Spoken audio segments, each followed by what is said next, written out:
So, some of you may know, there's this country in Africa named Niger. That's right, Niger. I wonder how they even came up with that one. Hey mate, we got this new nation in Africa, what do you think we should call it? Well, I was thinking, you know that word for black people? The one that should never, ever be said by anyone, lest they lose their job, their livelihood, their place in decent society? Yeah, let's just go with that. But isn't that a bit offensive? Nah, don't worry, we'll just drop a G and it'll be alright. I mean, seriously, Niger. If you're a resident of Niger, what does that even make you? A nigger, I guess.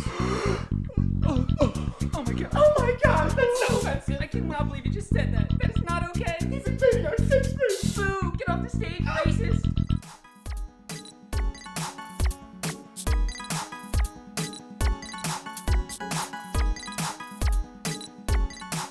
Welcome to episode 1619 of the New York Times Global Vision podcast. I'm your host, Shlomo Davidstein. Racist, horrifying, vomit-inducing. These are just a few of the words that have been used to describe the recent stand-up act of comedian Tanner Africa. I've graciously invited Mr. Africa here today to give him the chance to explain himself. Tanner Africa, what on earth were you thinking? Well, that seems to me to be a bit of a loaded question. Personally, I fail to see what all the fuss is about. Humor, aura, at the end of the day, it's all semantics, isn't it? Well, I'm going to go ahead and read one of your vile, racist, anti-black jokes. And remember, folks, I'm a journalist, so it's all right for me to say this. And I quote, "So colored person is considered racist, but person of color is the politically correct term. By that token, can't I call you a person of nigger?" Now, Mr. Africa, how can you say that this isn't highly problematic? Well, you see, I do view racism as a global issue, and therefore one that can only be solved via a global solution. I have found that humor is the connective tissue, so to speak, the universal equalizer, the one thing that can transcend borders and cultural barriers. In fact, I've performed this particular routine for audiences in Africa, Kenya and the Congo in particular, and the people there do not seem to be offended whatsoever. Now, that may be because they don't speak the Queen's tongue, or because, even if they did, they lack the intelligence required to understand even such simple vernacular concepts. But regardless, I do believe this refutes your point entirely. Are you really telling me that you don't find these jokes to be offensive at all? I don't believe it's possible to be offensive, only offended. And I take offense to that. Well, you just proved my point then. Oh, well, fine then, moving on. How can you justify all of the pain and suffering that your jokes have caused to an oppressed group of people? Everyone knows that the only jokes that white comedians should be allowed to make about black people are about how their dicks are so much bigger, which, by the way, I can personally attest to. Well, for starters, it is said that sticks and stones may break my bones, but words will never hurt me.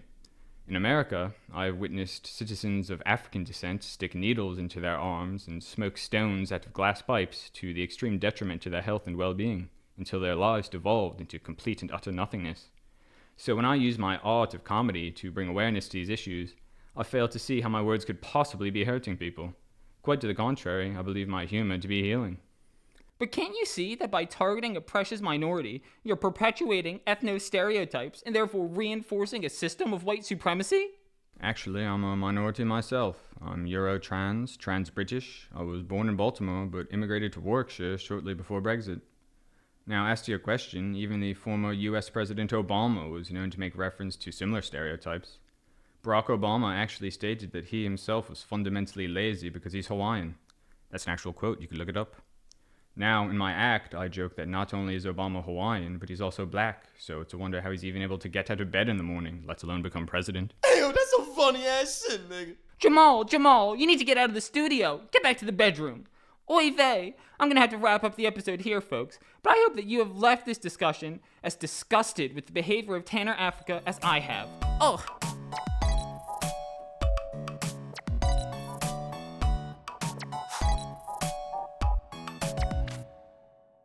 Please don't forget to support the New York Times and our hardworking journalist staff by donating to our website.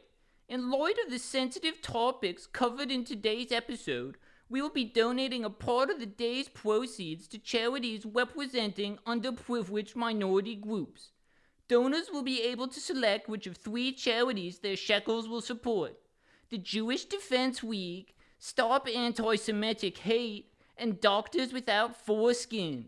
Thank you.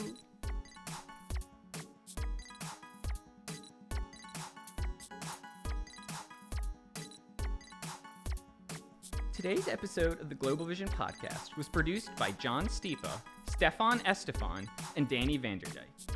The executive producer was Joe Girardi. It was edited by Boney Hare, along with Harry Bones, was engineered by Timmy McVeigh, and contained original music by Jeffrey Blackman. Beta blocker capsules were provided by Jamal Jackson. The global strategy consultant was Wilt Power. Audio highlights were captured by Mike Cheeto. Lowlights were supplied by Charleston Jestin. This episode was financed by Dan Jester. Special thanks to today's sponsor, Comedy Central's The Daily Show, now hosted by Jussie Smollett. This is Shlomo Davidstein, and that's it for the Global Vision podcast. We'll see you next time.